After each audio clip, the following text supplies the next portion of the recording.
Welcome to The Showcase, the podcast that celebrates the great and the good in the world of showbiz, arts and entertainment.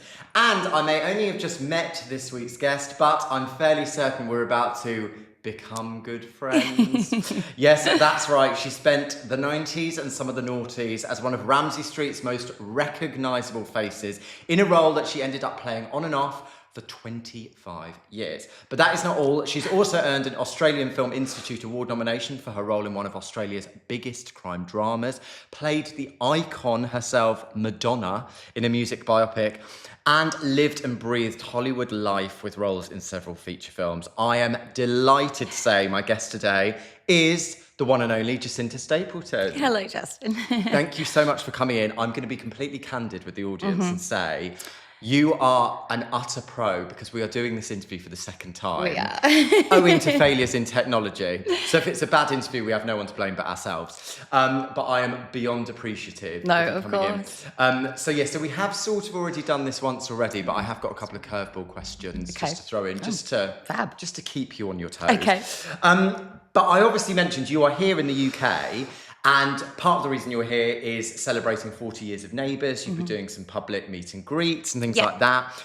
When you took on that role of Amy Greenwood in 1997, did you ever think 25 years, or well, more than 25 years, you would still be associated with the show? Absolutely not. Initially, I was supposed to be on the show for 5 weeks, actually. And I'd previously auditioned for other roles. And Jan Russ, the wonderful casting director, she had remembered me, and she'd actually searched Australia for Amy Greenwood, and because Amy had to have that kind of quite dichotomous mix of kind of bratishness, but then also lovable, and really over the top, but that you'd still kind of adore her. And yeah, so she gave me the role. It was supposed to be 5 weeks, and they just kept asking me back. And so it was 6 more months, and another year, and another 6 months, another year, and it ended up being about over 3 years. And actually, you mentioned the kind of character that Amy is and was, and actually it must be quite hard to sort of centre a character like that, because when a character like that could very easily be quite unlikable, and obviously in a soap you have to have lots of different levels to you and obviously be quite relatable. Was that quite hard to kind of find that sort of level to her where she was fun to play and had that sort of wild mischievous side but was still likeable? It was, actually. I mean, but I think that, I guess for me, I just pushed it to, we're all everything, we can be all sorts of things as a human being. And I think so I just, I pushed her to the very edges. And she's one of my most favourite characters to date, to be honest. Yes. And, both Neighbours and Home and Away are considered globally as amazing training grounds, particularly, for young actors to sort of hone their craft. Yeah. You started there as a teenager. You'd obviously done a lot of work prior to that and been in some big Australian TV. But when you got to Neighbours, had that been an ambition of yours beforehand, getting cast in a show like that? And did you have any ambitions for where you wanted to go beyond that as well? So I had started out doing TV and film, and no, soap was not on the cards for me. I didn't really see myself there. And I thought of myself as more dramatic actress than wow. And although, soap is quite dramatic, but it is. But just in dramas and things like that. So no, it was not where I saw myself. And I just finished school. And I wanted to go to university, and I got into university, but it was just, it was one of those things. I was living out of home at 16, and I said, okay, well, I'll just give it a go, and I did. Yes, and of course, well, the rest is a long piece of history. Yeah. But I think as well, on the outside, of course, the world of soap and TV and all that, it looks really glamorous to anyone looking in. But, you hear so many people talk, particularly with soap opera, about how gruelling the routine is, really early starts, late finishes, everything in between. Does it require a lot of discipline to do it? 100%. And people just don't understand how fast it is. You are shooting, like what we said the other day, that, like basically a feature film in a week. Yeah. And you just have to be so on top of it because you're shooting location scenes that are scenes after the studio scenes. You're shooting them beforehand, like a week before. Yeah. So you're shooting concurrent scripts. It's hectic, but you have to just be so organised. Yeah. And know what's going on ahead. And also if something happens, you know, someone's sick or whatever, and you've got to pick up scenes for a couple of weeks' time, you know, you're running like all sorts of, maybe, you know, at a time probably 5 different storylines. You know, it can just be a lot. Wow. Would there be days where you would turn up on set and they would say, "Oh, that's all gone because so and so is sick. You're going to have to learn all of this." Yes, 100%. Wow. Yeah, And you just have to go with it. Just go on and do a scene, or or they drop other scenes, so you would have spent hours learning these things, and then they would have dropped them because they don't need them anymore or they don't have time. Yeah. So yeah, everything's very but it's like a factory. I mean, it's a machine. It works well. Hence why they've got so many of them.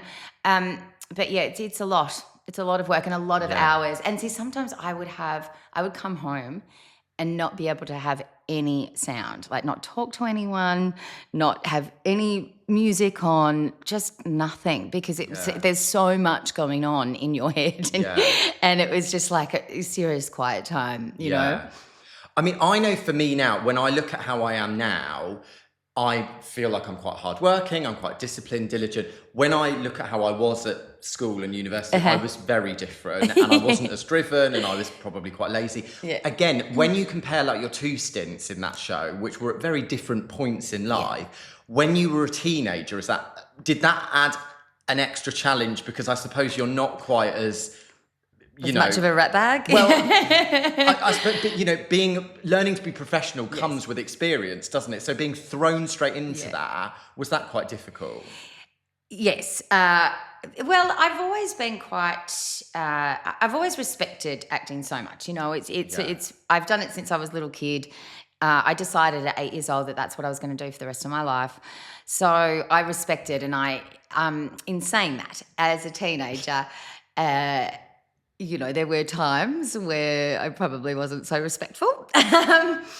And, we were all sort of having fun and whatever. But certainly 20 years later, coming back, it was different. And I think that I'd learnt so much more, just about life. But also I was a lot calmer, and I did even, respect it even more, and was so grateful for it, because I just love acting. And so getting to do that every day, it was a lot. And I think that obviously the character had a lot more layers to it than I did when I was 17. So. And you were there as well at a time with, the whole way through its history, it's obviously had iconic characters, but particularly the first time you were there, there were those real sort of Australian stalwarts, like Ian Smith and Anne Charleston and Tom Oliver and people like that. Again, in terms of the way that you were you quite sort of deferential to people like that on the set, in terms of, do they command a sort of level of respect when you are acting with people like that? Yeah, some of them.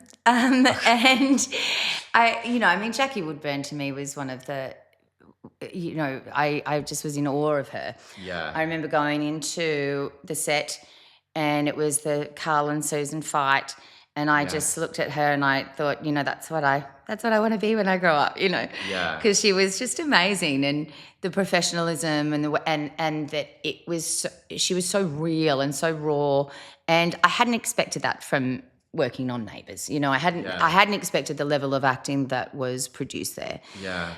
And it was incredible. I mean, she would do it over and over and over again, and it was at the same level, and it was marvelous watching her and learning from her. Well, and I did ask you last time, I said, who did you learn the most from in terms of, honing your craft? And I think you said her. Yeah. What is it about her, do you think, that is just so inspiring as an actress? I just think that she's very grounded, and she's very diligent and professional. She's just marvelous. But she's very funny, and very quick-witted. And I just thought, that's who I want to emulate. Yeah. And the time that you were there, it felt like it was its sort of second wave of kind of peak popularity. Obviously, yes, there were the Kylie Jason years and all of that. But you were there at a really noisy time. And, people like you and Jessie Spencer and people like that were huge and on all the magazine covers. Did that add pressure to it as well? Because, you're not only turning up on set, learning dialogue and all that, but there's the whole kind of publicity machine behind it as well. Yeah. And, being expected to speak to press and be on your best behaviour and turn up and do PAs and that sort of thing. Like, is that quite difficult? Yes, well, it certainly changes your life. And I didn't expect for it to be so intense. I mean, you're working extreme hours, and when you're not working, you're learning your lines and everything. And the time that you do go out, it was a lot from the public, and especially when the character did something that wasn't acceptable to them, it was shown. I mean, they would display it in the street, and people would spit at me, or throw things at me, or laugh at me, or point, and it was a pretty hectic time. Which I suppose is how things have changed. Whereas now, probably they would just talk about it on social media and ask you for a selfie when they saw you. Whereas obviously back then, people probably were more quite vocal and and in your face. It was they'd come up to you at if you're having dinner somewhere, people would come up, and it's like it was a lot, but it also sort of taught me that, patience with the public, and that really, essentially, it really does touch a lot of people's lives, and they, and it is, and I've seen that, doing these appearances over here, it's still so popular over here, and it's lovely. It's marvelous that you kind of, sometimes you're in this little studio and and obviously like back then, I mean, it's all sort of in the past for me, but it's still prevalent in people's minds and they just adore it. And And they tended to sort of bring in a kind of group of kids at a similar sort of time. So, usually you were sort of associated with a group of 4 or 5. As a group, did you all kind of support each other through everything that came with it? Look, to be honest, not so much. So because I was a little bit older, and I was only like a year older or something, but at that time, it's a lot. Yeah, it feels like a massive... It feels like a lot. Yeah. And also I'd worked extensively from a child. Yeah. And so we kind of had, sort of different things, but also Andrew, he was very... I'm just going to say, like, he was really nerdy about his work, and I guess I was a little bit more cavalier, and so even though on set, I mean, it was great, the dynamic was perfect between the two of us. Sometimes a little friction off set, but ultimately we got along. I think it must be like that though when you're paired with any actor, where you're sort of, I know your characters weren't married, but in a relationship and together, I suppose it sort of art imitates life in a way where of course couples bicker, and so that must then just happen Andrew, you've got to understand, you're spending so much time with them, you're spending more time with them than you are any of your friends, any of your family. And it does, it can be a lot, especially when those relationships don't work. Yeah, of course, and everyone has an opinion. And I was going to say, your character is and was a very recognisable character. Does that, and did it, influence the way people perceive you when they meet you? I think so. I think that people think that I'm really like Amy, ditzy and over the top. I mean, I am a little over the top, but it has. I mean, I got strangled in the street once. This person it was crazy. Because they couldn't see the difference between the actor and the character. But which is funny as well, because the conversation, there's a big conversation over here, particularly about things like duty of care in TV and welfare, and again, because there's more intrusion by way of social media and things like that. And it's really interesting because you think, God, if something like that happened today, I feel like that would be a real whoa. We have to do something about this. But I suppose back then there was probably more of an attitude of, it just comes with the job. And I'm not saying that in a critical way about that particular show, but it probably was more just the way of the world. Yes, well, I mean, the 90s and noughties, and before that, there were different rules. And I guess also too, the thing that I can say is because I was younger. And at that time, you think that you're an adult. You know, I was 17 to 21 was on that show, and I really thought that I was an adult. And I obviously look back on it and just go, I was a tiny child. Yeah. But and I was treated like a child, and I think that that's something that I didn't really love. Yeah.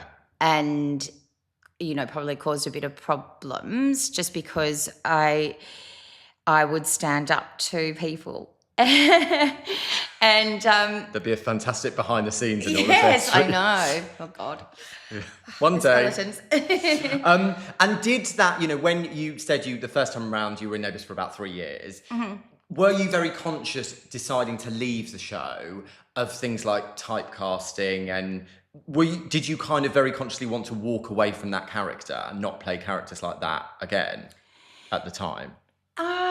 Yes, I think I did. I went to America. I came to England, but I think because it was so full on over here, which I almost regret in a way because I really do love British TV. But it was just really high octane, and quite stressful. And I probably should have,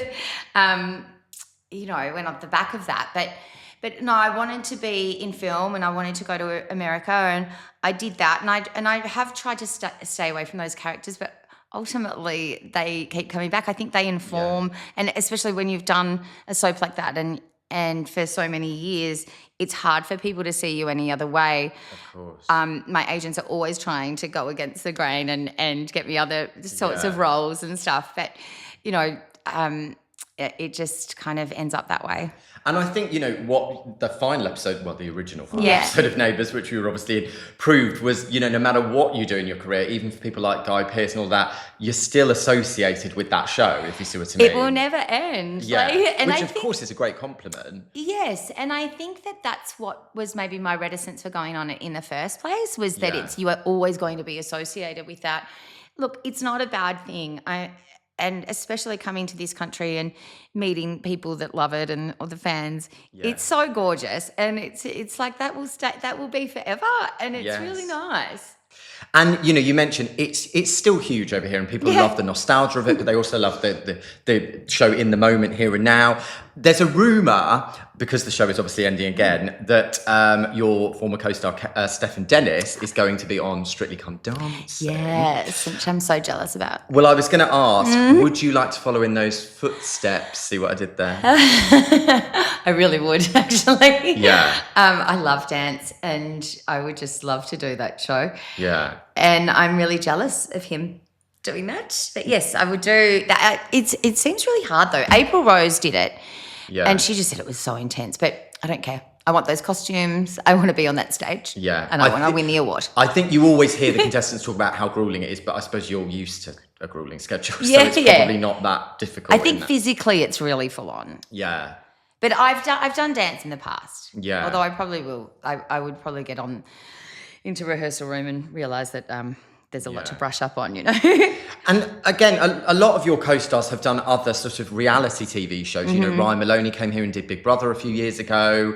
Kimberly Davis did I'm a Celebrity. How do you feel about that sort of experience and, putting you out there as Jacinta Stapleton and not being a character? Would you be reticent about that? Yes. Or? Well, it is a tricky one. I mean, I think, never say never, but I much prefer hiding behind a script and being a character. Yeah. It is scary being yourself on and opening yourself up to your whole life and all of your sort of vulnerabilities or failings or whatever. But in saying that, I'm not. I might think about it. Yeah. You consider it. Yes, I'll consider it. Yes. You mentioned, of course, so the first time around when you left Neighbours and you went to LA. Yes. And, just living that life must have been so fascinating. But something I'm really intrigued by is, you've been in the UK, you've experienced fame over here. You're a homegrown talent as well. So you've, witnessed fame in the media in Australia. And obviously LA fame must be very different as well. Having sort of had an insight into all three, where do you think it's most difficult for people? Well, I can't really comment on LA so much because what I did over there was sort of indie films and things like that. And I certainly, was barely recognised in the street and stuff. In Australia, I think they're not so concerned about you. So they'll know who you are, but I'm not sure that they would essentially, admit it or admit that they even watch television. That's the thing, actually, growing up. It's so funny. Whereas in England, you'll be here and they'll be like, oh, it's Emma from Neighbours and whatever. Good accent, by the way. Thank you. But over there, people are like, I know you from somewhere, but like, I don't watch TV and blah, blah, blah. And you just go, well, you do though, because you would know who I am. Yeah. And yeah, so there's a bit, I think over here, the press and everything, I mean, they're kind of obsessed with Neighbours and so it kind of, puts us on a different pedestal. Yeah. You did some amazing things as well beyond LA, and one of those was you starred in the Australian drama Molly, which was hugely acclaimed over there. We didn't have it over here, sadly. Yeah. But you played, like I mentioned, Madonna. Yes. Have you not seen it? No, and I tried actually when I was researching, because I always do my research. When I was researching, I tried to find it on YouTube, but I couldn't see it. Really? Yeah. So That's campaign so to get that on a platform over here. I'll have to send it to you. Yes, do. It's really cool. It's a really cool show. How, you must be one of the few actresses in the world that can say, I played Madonna. I was the first. Genuinely. Yeah, seriously. Which is an amazing feat. How did you even approach that? Did you really study her to get it exactly right? So it's an interesting story. I'd actually gone for the personal assistant who had a drug problem and was a pop star and all of this. And so it took a very long time to audition for that role. I really thought that I got it because my agent called and said, the director wants to speak to you. It's like 8:00 at night. I'm like, I've got the role. Yeah. And he calls and he said, oh, I'm so sorry, Jacinta. And I was so heartbroken. And I said, I thought I did a good job. And he goes, no, you were great. And he said, but I've always thought you looked like Madonna. Yeah. And would you play her? And I said, what is it going to be, a day's work? And he said, no, actually half a day. And I just hung up the phone. Yeah. I swore at him actually. And then I hung up the phone. And then I was like, what have I done? I'm going to be Madonna. Yeah. And so I had to tail between my legs and call him back and take the role. Yeah. And so I think because I had worked so hard on the other role, I was very primed and I just had so much acting, what I mean? For the last 3 months, it was so full on and intense. And then I got this scene, actual footage of Madonna and Molly Melbourne. And the camera actually is sitting on the floor and they've just pressed record. And so you sort of see their feet so it's kind of like behind the scenes, right? Yeah. And she tells me this story and everything, and it was just fascinating to watch. And I watched that interview 1,000 times. Yeah. And so every movement, everything that she does, it's sort of, I really wanted to get it right. Also, playing Madonna, you are open to criticism. So of course. I just really, and then on the day of filming, I ran around our botanical gardens in Melbourne with all of her music in it, Unvirgin and everything, and running around going, I am Madonna. It's funny because sitting here actually looking into your eyes, there is something, I think maybe it is the eyes, there is a real similarity. Yeah. But and also, surely one day there will be a kind of full-on biopic of her life. I'll be too old. I'm already too old. But they will do different stages of her life as well. So true. How to get those body implants. Never say never. The thing that I wonder as well, obviously Madonna is a huge pop star. Uh-huh. And again, going back to your Neighbours years, particularly around the time that you were there, Kylie, of course, had a huge career, Natalie Imbruglia, Holly Gallant. Were you ever offered anything like that? I was, actually. Really? This is the question that you didn't ask. I didn't ask that, but I told you that'd be a curveball. Terry Blamey was there and asked me if I wanted to sing, and I said no, absolutely not, because I'm telling you, it's bad. When I sing, people turn the radio up. It's really bad. And obviously, we've talked a lot about Neighbours. Mm-hmm. You went back to Neighbours about 3 years ago. Yeah. At that moment, going back, did you think differently in terms of, oh, do you know what, this might be more of a long-term thing? Obviously, at that point, not knowing it would come to an end. Yes, I did, and I planned on that. They wanted me to do 3 years, and I said, no, I'll just do one.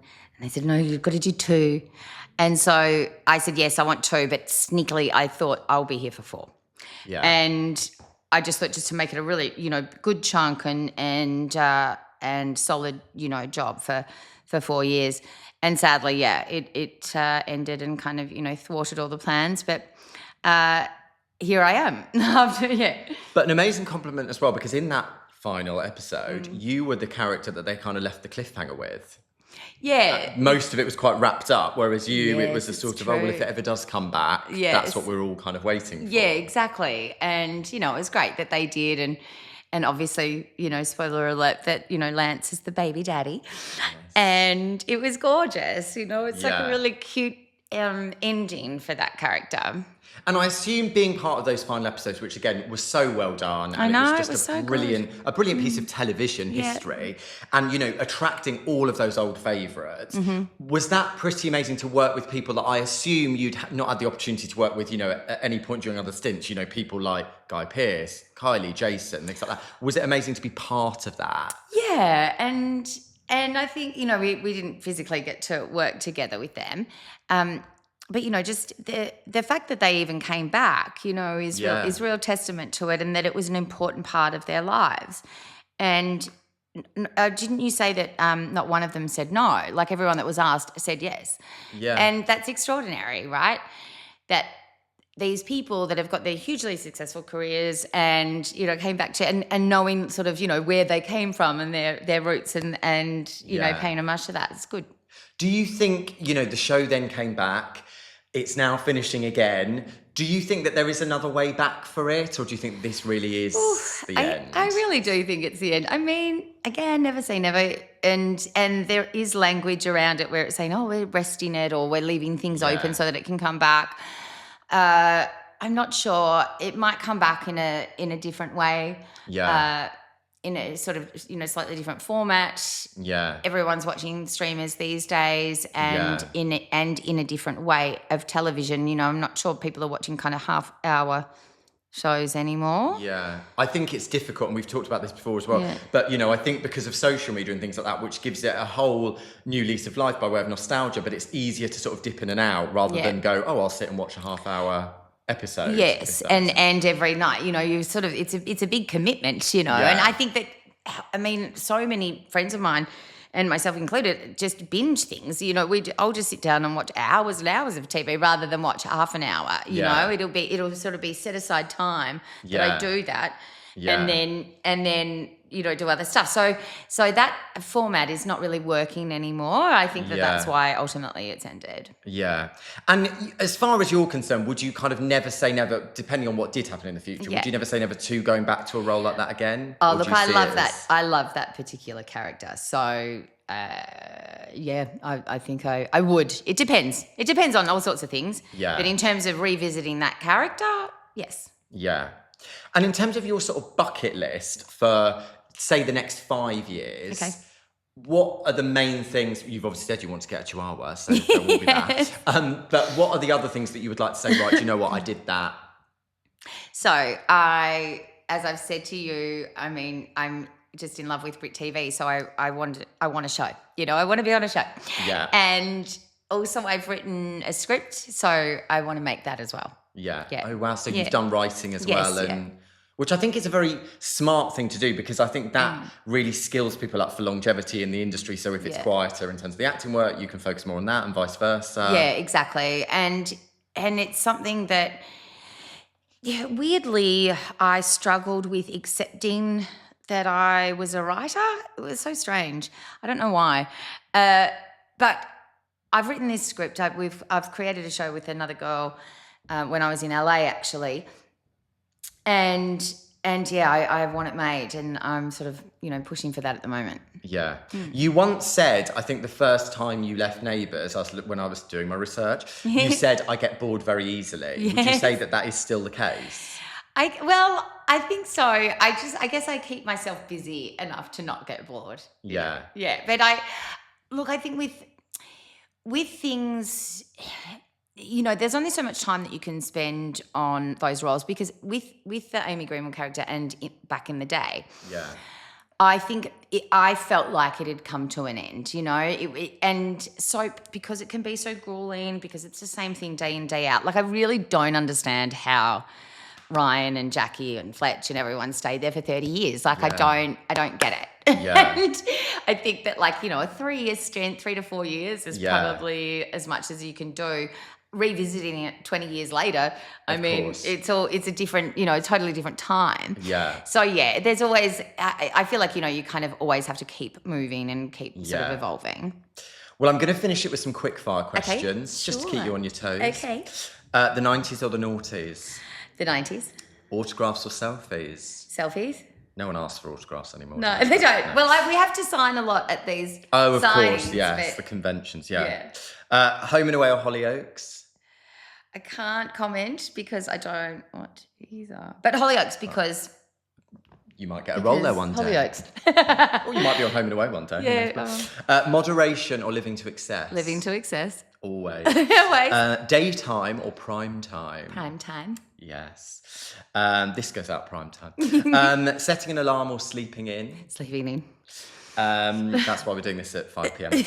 And espresso martini or a cosmopolitan? Espresso martini.